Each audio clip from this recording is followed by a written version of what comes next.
Hey guys, it's me, Brian, back again with another episode of Torreshasenteredthechat for the finale of Holy Ghosted. Just wanted to give you a brief update and to conclude that series just with a final thought.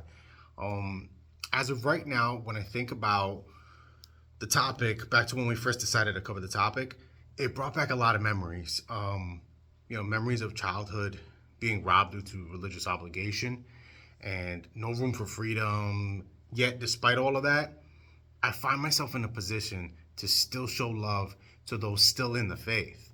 This isn't to dissuade people from believing in God, but rather to kind of highlight some of the injustices that went on behind the scenes and by people claiming faith in positions of power and to call it out.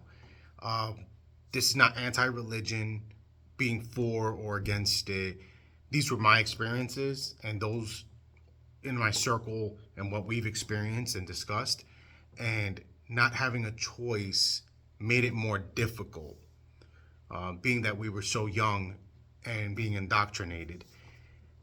We still have friends in the faith, and this conversation is not going to end here. So let me preface that.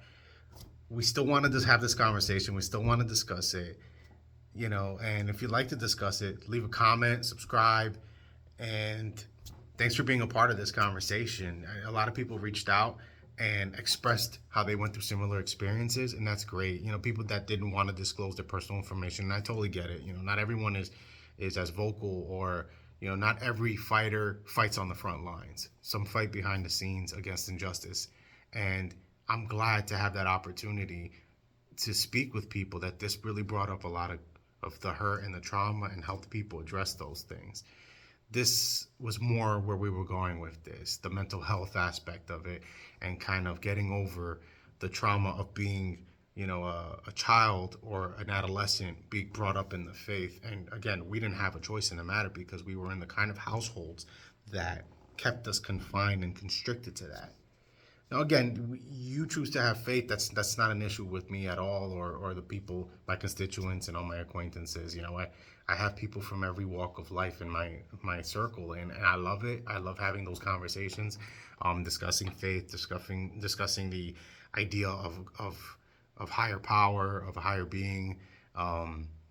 But as far as the notion of the Judeo-Christian perspective, this isn't to offload on them and to make it appear in a negative light. I don't ever want people to think that, because there are people in the faith that do great work, that people that I personally know that are amazing people, and I never want to disparage them from doing otherwise, from straying from that. If this faith is what's bringing you closer to being a better person, then by all means, who am I to stop you?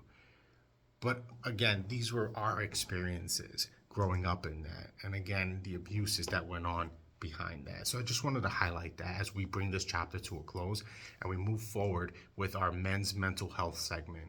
Stay tuned and stay tied in, all right? We're going to come up with some great ideas and some new topics to talk about, some great talking points, even from the female perspective of men's mental health. I'm really excited to share that with you. So keep checking in. Thanks again. Take care, guys.